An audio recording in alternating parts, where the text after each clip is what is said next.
Yes, God. In all the earth. Yes, God. Oh Lord, how excellent Yes, yes. is your name. Yes, God. In all the earth. Yes, God. Oh Lord, how excellent Hallelujah. is your name. Hallelujah. In all the earth. Yes, When yes. I'm stressed out, oh Lord, how excellent is your name in all the earth. When I don't know what to do next, Hallelujah. oh Lord, how excellent is your name in all the earth. When I need peace, oh Lord, how excellent is your name in all the earth. Yes, God. Yes, God. Yes, God. Yes, God. How excellent is thy name. Thank you. We just call out to you. Thank you. We don't need to say more, God. We say thank you. Thank you, Jesus. Thank you, Jesus. Hallelujah. Excellent. Yes, yes, yes.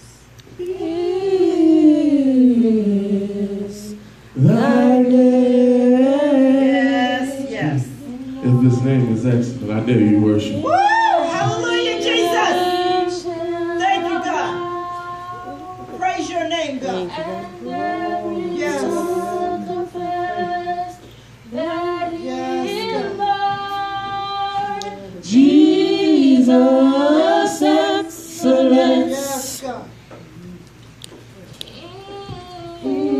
Is thy name.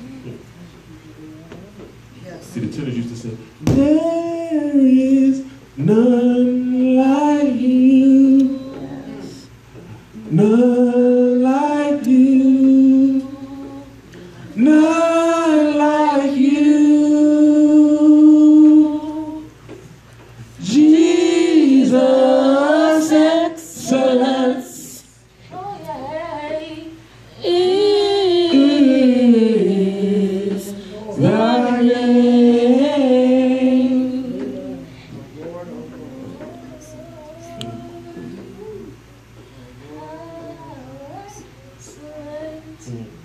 Thank you, Jesus.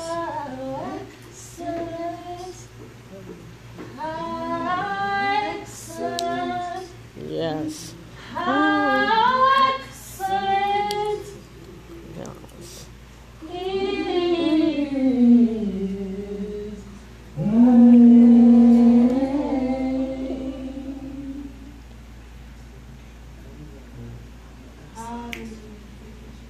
Thank you, Jesus. Thank you, Jesus.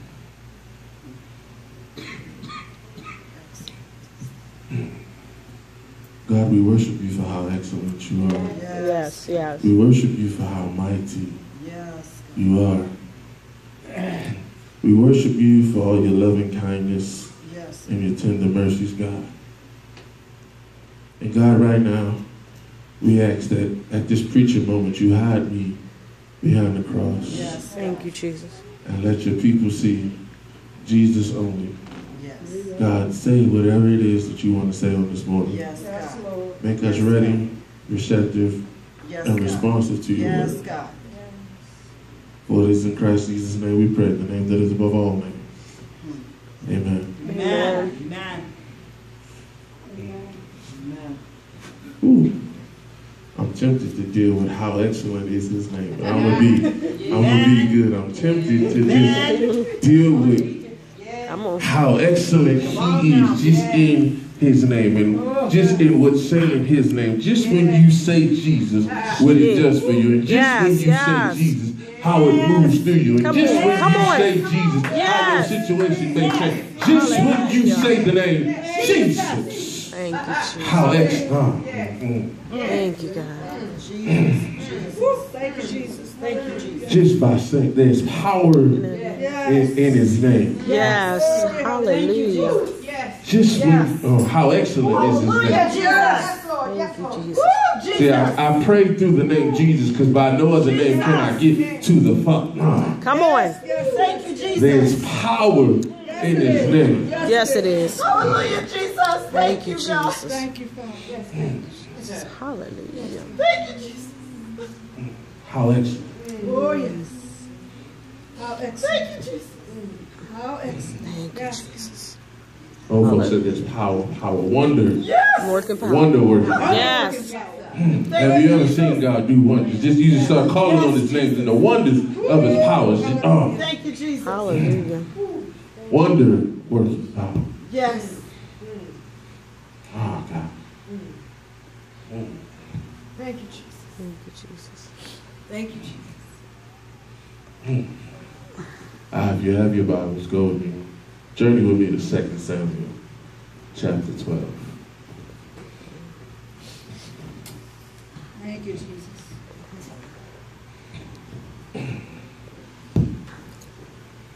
Thank you, Jesus. Hallelujah.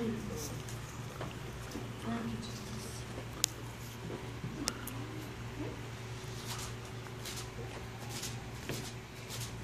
2 Samuel, chapter 12. And I'd have been all up and through this book, but we're going to start at the beginning. Just a little smidgen at the beginning. And it says, Then Adonai sent Nathan to David. And when he came to him, he said to him, there were two men in the same city. One was rich and the other poor. The rich man had an exceedingly huge flock and herd, but the poor man had nothing at all except one little ewe lamb, which he had bought and nursed it and grew up together with him and his children. It ate from his own morsel and drank from his own cup and nestled in his bosom, and it was to him like a daughter.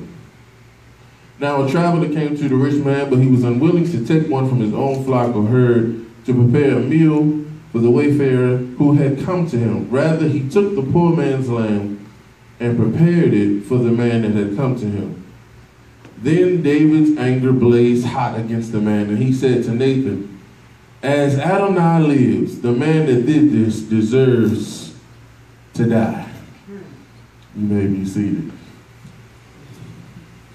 As Adonai lives, as God lives, this man deserves to die. For the time allotted to me this morning, we're going to deal with vantage points. Vantage points. Normally when we're discussing vantage points, we're discussing the view of which you see something. So in boxing, one of the problems with the way we judge boxing is that there's three judges and they sit in three different spots. So you can watch the same fight, each person can see three different things because you see it from different angles, and there are obstructions on the left side that are not in the middle and that are not on the right. And based on these obstructions, it obstructs your view, so your vantage point of what you're viewing is different. People, when they have accidents, it's important to get the witnesses correct because everybody's vantage point is different. So based on what side of the street I'm on, it determines whether you turn right or you turn left. Based on what side of the street I'm on, it could hamper who I felt like was driving faster, who was the aggressor, who was wrong. Vantage points change everything. But then there's other vantage points that are kind of subjective and based on how we view things. So if I have a glass and there's liquid in it, we all see the same glass, but we all don't view the glass the same way. Amen. Some of us is going to say the glass is half full, and some of us is going to say the glass is half empty. Amen. This text is full of vantage points, full of different ways of seeing things, and how we see things is how we deal with things, and how we see things causes our reaction. I was talking with someone this week and they were frustrated and they said, it's always money. Always about money. And I said, well, yeah, it is, but God's a provider. And they were like, And you could tell the person didn't want to hear that perspective of it. And what they were angry about wasn't a need, but a want. And it wasn't a want that God said no, it was a want that God said not right now. So in that moment of frustration, you forget everything that God is doing and everything that he has done and how he stretched your money longer than it should have been in the first place. Yeah. And you start tripping because you didn't get your want, because your vantage point is all you see is I can't do that thing that I felt like I wanted to do. And so your vantage point changed and you put on your spiritual pity party and you start pouting. It's always money. but you're not lacking meals, and your clothes are fine, and you got multiple cars, and your house is fine, and your life, but it's always money. Come on. Because of a want. Our vantage points get cloudy based on the immediacy of what's going on. So if we're going to be honest, your worship is better when you had a good morning on Sunday. When there were no hiccups and there were no bumps in the road, because your vantage point is better and God is great. But if you wake up and the tire is flat and you can't find the suit you wanted to wear and the bank account is negative and you didn't have no breakfast, all of a sudden your worship is harder because your vantage point is clouded. Oh, y'all gonna be quiet. Okay. Come on now. You're right. David, in this text, in context before this text, this whole situation is based on vantage points. Watch, and we'll find ourselves in each one of these. It starts off with the vantage point of I don't feel like it. David didn't feel like going to war. I built up an army that's great enough that even though I'm supposed to go, they don't need me, so I don't feel like it. And when we get in that I don't feel like the spirit, can't nobody tell us nothing, because we grown and we big and bad enough to do whatever it is we gonna do. So I don't feel like it gave him a vantage point he shouldn't have had, because he shouldn't have been on top of the palace looking down to see Bathsheba baby. All right. Vantage point led him to a place he wasn't supposed to be. Y'all will catch that in a minute. I didn't feel like it put you in a position you weren't supposed to be. Come on. So then he wanted what he saw, because what he saw, he felt like looked good. And when they told him who she was and who she belonged to, I don't feel like it quickly turns into I don't care. No, maybe. We start off not feeling like doing something. And then when somebody tells you the consequences of it, and you really been in that I don't feel like it moment, they can do whatever they want to. Ain't gonna bother me none. I know a gentleman who we were younger, we were having fun, and he was in the Army Reserve. So, 1 weekend a month, 2 weeks a year. And it seemed like every time his 1 weekend a month came, we was doing something fun. He wouldn't go. And we'd be like, dog, they gonna kick you out. He didn't feel like going, and after 3 months, I don't feel like it turned into I don't care.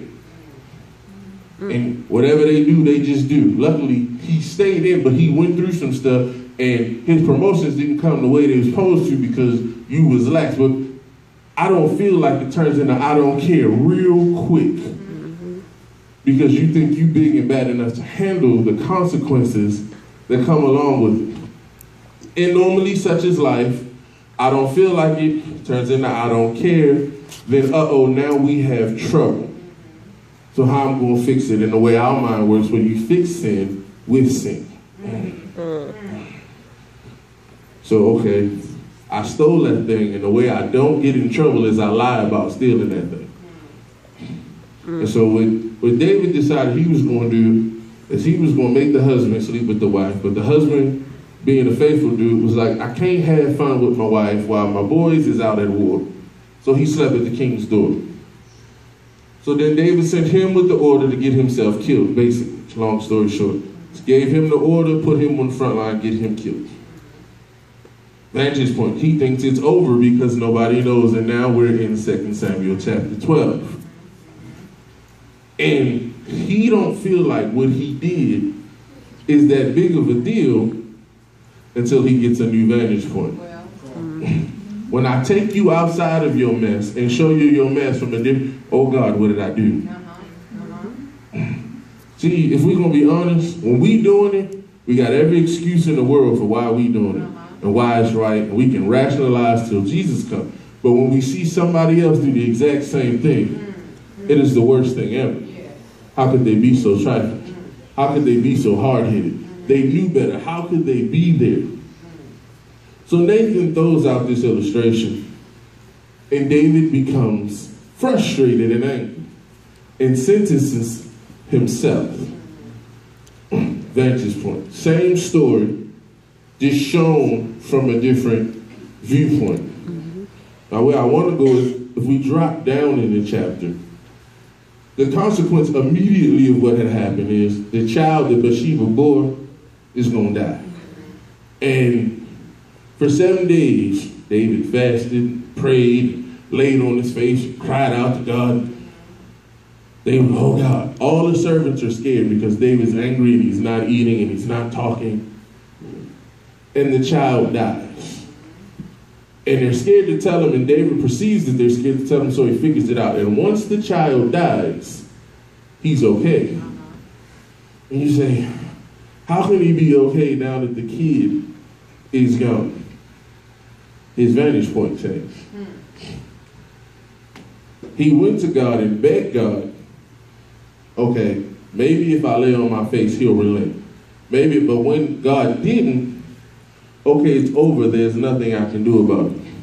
And that's why I want to take us today, because what happens with us is we never get to that point. Well, we get stuck on glass half full, half empty of a situation that's over.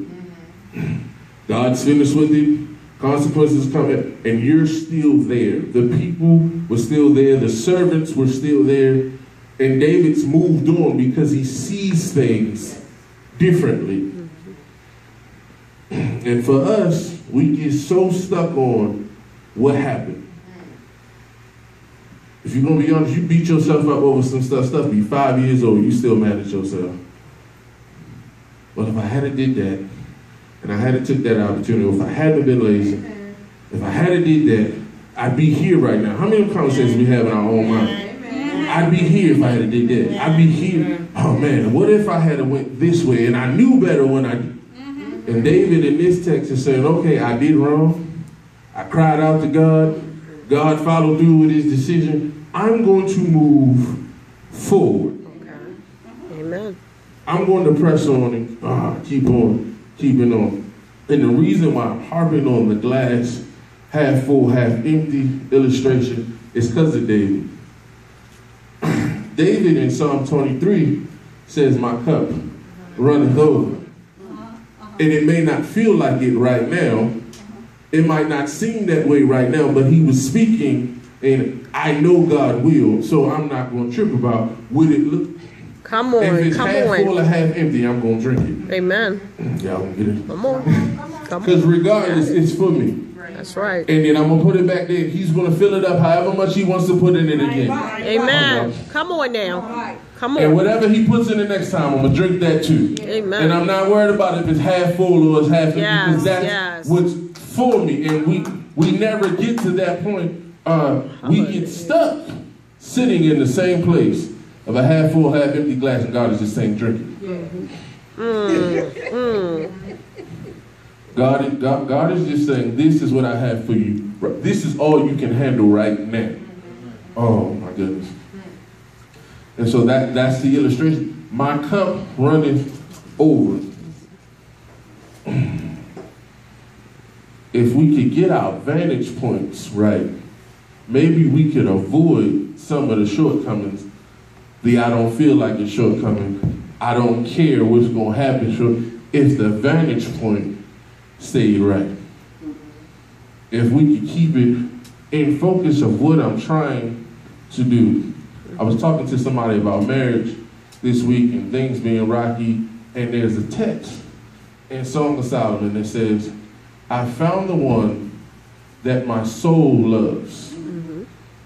And the person took the text and put it up across the headboard. Song of Solomon, I think 6 and 3, I believe. But it's in Song of Solomon. I found the one that my soul loves, and it's in big letters across the headboard. It's hard to have fights in the bedroom when that's on the wall. Oh, y'all, I'm just saying. Come on. It's hard to stay angry when that's on the wall. Come on. Because what it's for is when it does get rocky, because it is, and when it does get hard, because it will, I go back to that. Come on. And that is my vantage point, and we can work through everything else because I found the one that my soul loves. Come on. But that has to be your vantage point. Because all too often what it is, I can do better all by myself. And that becomes your vantage point. And then everything they do gets on your nerves. Because of what you see and how you set up your thinking. And so now you're looking for them to do something stupid because you're looking for a way out. Vantage points. Come on. what are we setting up as our focus?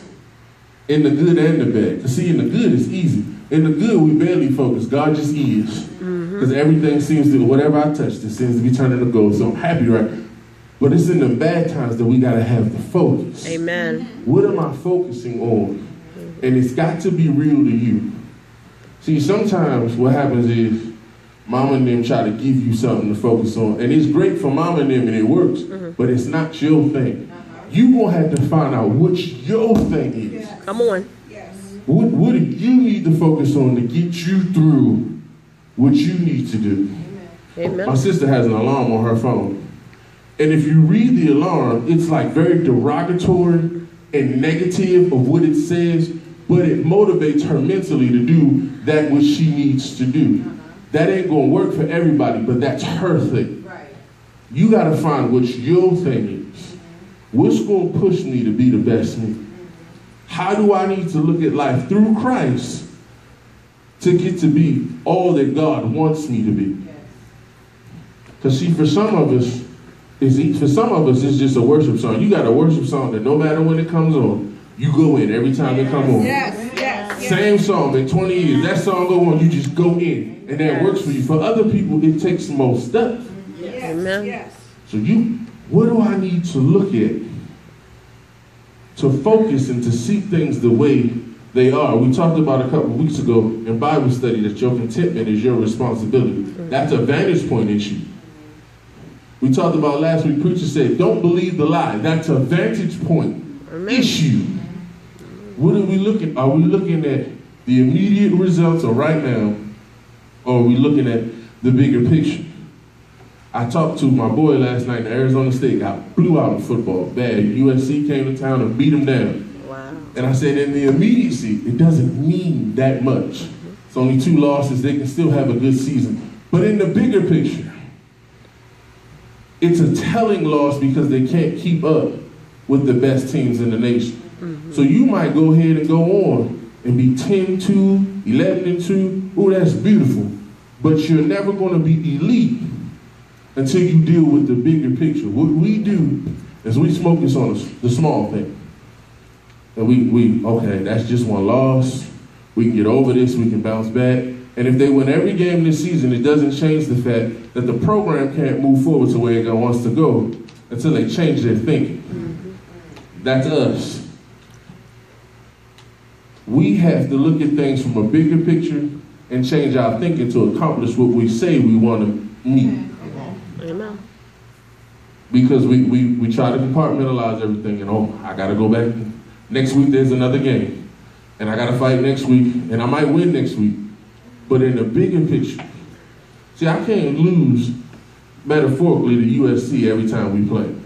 Because I won't change how I think. Every year California school come to Arizona, we always know it's the L because they too fast. And when a Texas school come, we know it's the L because they too big. They done had the same problems as long as I've lived here since 1990 and 7. But they haven't addressed it. If we look at our life, can we say the same thing? That every time we hit this bump, it's the same result. And every time we hit that bump, it's the same result. And it's been since 1990 and 7, and we haven't addressed it. Come on. We haven't changed our playbook. We haven't changed our game plan. We doing the same stuff, hoping that something is going to change. Amen. The thing with your vantage point is David had to admit to himself, oh my God, that's me. Oh my God, I did that. Oh my God, I need to own up to this. And then he owned up to it, learned from it, and then moved forward. We skipping that last part, y'all.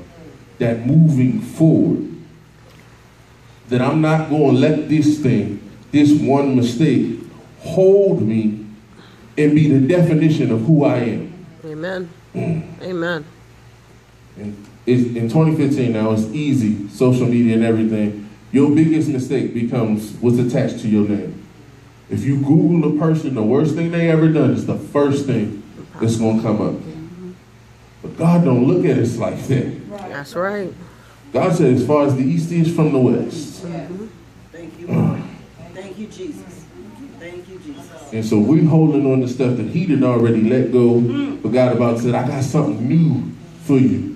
What's your vantage point going to be? This week, watch, something's going to come. Something going to happen. And how you handle it is going to be based off your vantage point. Watch. Prime example. See, I tell you, whenever I deal with something, whenever I'm studying, it's either already happened, in the process of happening, or I know it's going to happen next week. Mother-in-law can attest to it. Friday morning, woke up, car was flat. Right. Tire sitting on the rim, front tire don't look right. And you have two options. I can flip out, get frustrated, be hot, still got to go to work, or you know what? It's the last day before 2 weeks vacation. Thank you, Jesus. And I'll just get a ride to work today, and we'll deal with it in a couple weeks. But it's how you process. Yes. You, at that moment, there was a decision that had to be, I'm either going to flip out and be hot and be angry, or this is what it is, and I'll deal with it later. Amen. There's some stuff that we trip off that don't need our immediate attention, but we just choose to just flip out and, oh my God, start crying and sweating and snotting and everything. And it don't take all that. Come on now. Come on. See, I can be honest, there was a time that I messed up my whole day and the weekend. I'd have just been hot. Don't say nothing to me. I'm going in the room. Just been frustrated. There's 100 degrees first thing in the morning. Who wants to change the tire? But it don't take all that. Right. And see, we can do that with that. Now we got to do it with bigger stuff. That's right. Come on now. Kids came home. Grades wasn't what daddy wanted. I could flip out, have an attitude, be mad at them, not speak to, or we could find out what the problems are and fix the problem. That's right. What's your vantage point? Come on now. See, we got so much beat and yell, we ain't fixing nothing. Come on. Amen. Because your vantage point is all focused on the wrong thing. Listen, you know, child said, this is, okay, we can fix that. But my vantage point had to be, I gotta hear it, rather than going, that ain't changing nothing. And then the child frustrated and the problem is still the problem. That's right. And 9 weeks from now, we'd be right back at the same point because we haven't changed anything. What's your vantage point? Come on now. We got to look at stuff from a principle perspective and a bigger picture perspective. What's going to matter in the long run? Because see, sometimes we so worried about getting me what I want to say today, and not thinking about what am I about to say that's going to affect me bigger. Because once you put it out there, you can't take it back. You can say, I'm sorry till Jesus comes, but you can't take the words back. That's right. Amen. So true. That's right. So what are we looking for? Personal now. When I go to God this week, what am I looking for? Where am I trying to go? And how do I have to change my vision to get there? Because we talk about vision all the time, but we don't talk about changing our vision to accomplish the vision. Amen. All right. There are some things that sometimes in order to accomplish what your vision is, you just have to block some stuff out. That's right. That's right. You know, we live out in the creek and there's a lot of horses out there. And I asked my wife, I said, why do they cover their eyes? It just bothers me. And I'm not even an animal person. But all the horses are covered and they can't see. And she said it's a calming thing because they get startled so easily. Yes. If they saw what was around them, they'd freak out. So, y'all sometimes we need to have blinders on. Come on now. Come That on. just keeps us focused on what we need to do. Because we get startled so easily that if we saw everything around us, we'd freak out. So we got to put the spiritual blinders on. And I don't care what's going on over there, and I don't care what's going on. My focus is where I'm going and what I'm doing. Go ahead. And my vantage point is tunnel vision. I don't need peripheral right now because the peripheral will distract me. I haven't got to the point where I can handle that. Come on, say it. Come on. Say it. The Bible talks about making no room for wrongdoing. So you got to set yourself up to do right. Because if you're going to be honest, we set ourselves up to do all the wrong. Come on, See, I remember being in church plotting for the sin I was going to do after service. See, I'm just honest. We was passing notes in the back of the church preparing for what we was going to do contrary to the word that was being preached on the pulpit that morning. But do we plot and plan for your blessing like that? Come on. Do we plot and plan for your come up like that? Do you plot and plan for the good in the same way? Go ahead. Amen. Are we sitting in church, Pastor? No, we're going to fast this week. We ain't going to, ain't nothing specific. We just want to fast and spend time with God. Let's do it together. I ain't seen that note passed around. Come on, come on. I ain't seen the note passed around where it said, God just told me to intercede for you, so I'm going to be praying for you all week long. And you're going to be on my mind this week. I don't know what's going on in your life, but God drops you in my... I ain't seen that note. Because we don't plot the same way. Come on. Right. Amen. Yes. What is our vantage point? Yes. Yes, yes. What are we seeing? What's important to us? Because that's the kicker. We can talk about it all we want to. Somebody else can preach it to us all they want to, but what's important to you? Come on now. Because what's important to you is what you focus on. That's right. What's important to you is what you make time for. What's important to you is what you study and what you're pushing in, what you're pressing towards. Yes. And we say a lot of stuff, but then don't press towards nothing we talking about. Amen. Come on, come on. Amen. You just said a thing. Say, I wanna have better credit. Ain't paid a bill since Jesus was 12. And so you just wait. Just wait. Ain't paying. I want to save money. Spend our check every time we get it. I'll start next time. Next time been 2 years ago. I want to lose weight. Keep eating. Same way you've been eating. Ain't changing nothing. Bigger than a duplex. God, I want to lose weight. God, I want to be closer to you. Don't never pick up the Bible. Don't never pray. Barely say grace. But God, I want to be closer to you. What are we moving towards? If it's important to you, you can change your vantage point. Amen. That's right. Amen. Because see, when your mind changes, your sight will change. That's right. That's right. When your mind changes, you start to see stuff different. Last point. How the mind controls what we see. Family member was with child, and you ain't want to believe family member was with child. So in your mind, you can't see what every friend in the world is telling you.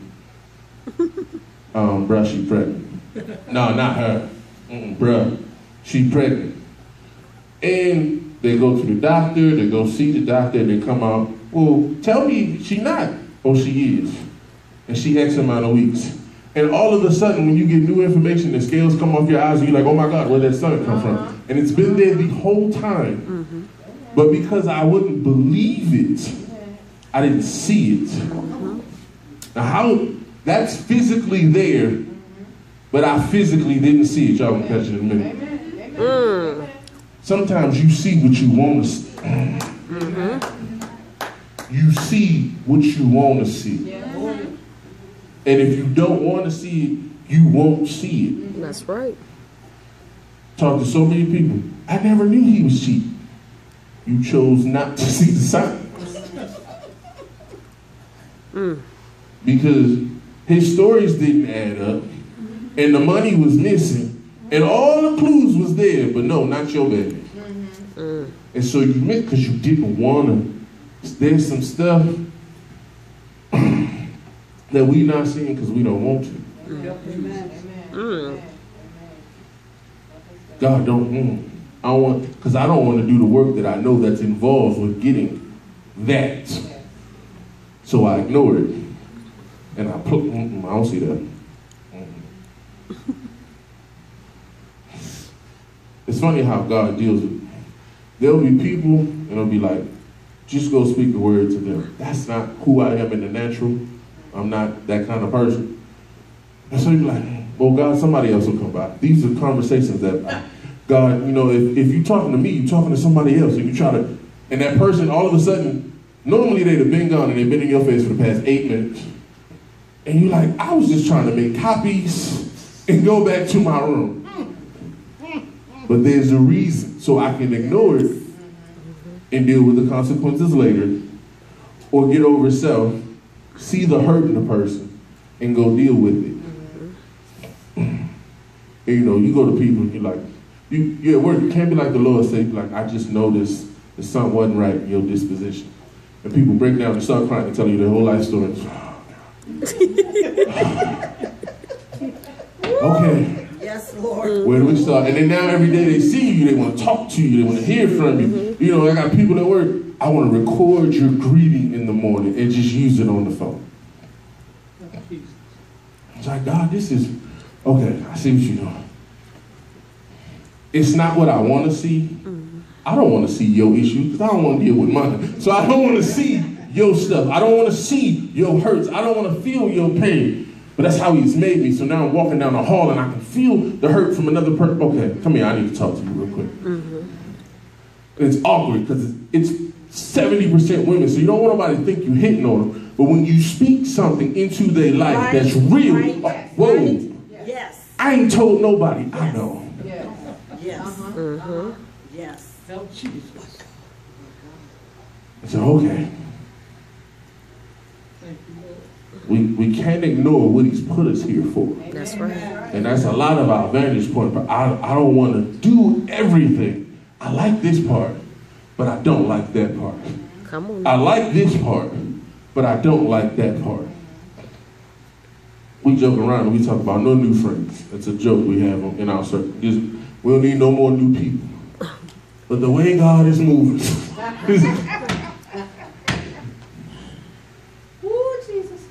I had an old person reach out to me this week that I still got to deal with. I had another person that's here that's okay, God. And it's hard because, again, I don't want to see your stuff. But God is choosing to use you to help a person get to where who am I to say no? Right. Amen.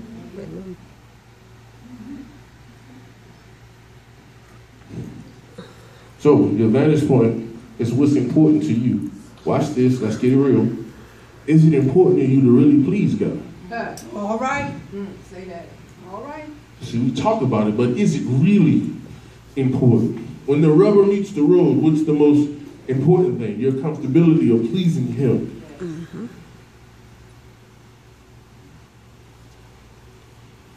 And that will dictate our vantage point. Amen.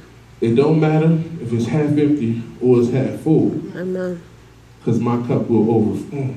Amen. And when I receive that, see, when you read all of Psalm 23 and you process it, oh Lord, okay. In the New Testament, Jesus says, I come that you might have life and have it more abundantly. And he says that after he says, the thief comes to kill, steal, and destroy. When you see Psalm 23, you see what the abundance is. When you read it, God setting you in great places. God putting you over your enemies. God prospering you when you don't understand how. Amen. That death is present, but he's keeping you from. Come on now. Come on now. When you read, okay, so that's what abundant, like, God, how do I get that? Your vantage point has to be him. Come on. That's right. Because see, David messed up a lot, but after messing up, it always went back to, Adonai, I'm sorry. Amen. And I repent for everything I've done. Please hear my cry, O Lord. And see, when David repented, it was real. Because when he did it, it was real. So when David repented, okay, God, this is what I did. I'm going to lay it out there. And I'm sorry. And his I'm sorry's weren't, I'm sorry, don't punish me, but I'm sorry, I'm not going back. There's a difference. See, I used to play with repentance too, because again, grew up in the church, so I knew how to say I'm sorry and had every intent of doing it again. That's praying with God. You at the altar, God, I'm so sorry. And you walk out the church and go do what you just said you were so sorry for. David didn't play with God like that. And we have to stop playing with God. That's right. He opened up the service talking about wisdom. And having, see, we live in a knowledge age. There's never been more knowledge available than it is right now.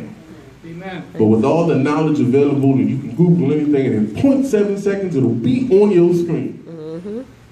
Do we have the wisdom to know what to do with it? Amen. Come on now. All right. Come on. See, our vantage point is eating up all the knowledge. We're smarter than we ever been. IQ's higher than they ever been.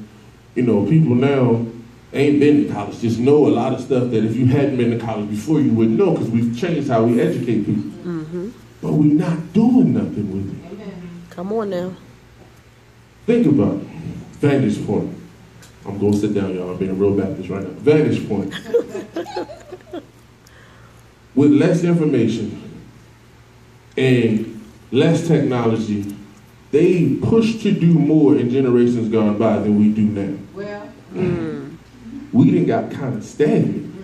If you look at all the inventions done in between the 30s and 1980, and you look at just the stuff we've done between 1980 and now, you like, we not on par. Because our vantage point has changed. We've gone from, okay, we want to cure something, and let's keep you sick enough to keep buying stuff. So the vantage point has changed. Where before it was curing stuff, now is make you well enough to keep you coming back to keep buying. Vantage point. Our vantage point has went from exploration to exploitation. See, all of our vantage points has changed, so it's limited the things of which we're doing. But when we get our focus back on Him, yes. see, their vantage points can be wrong, but the church got to get back on Him. Yes. And when we love like Christ loved, and teach what Christ taught, and live how Christ wants us to live, we can't help but live in abundance. What's your vantage point? God bless you. Hallelujah.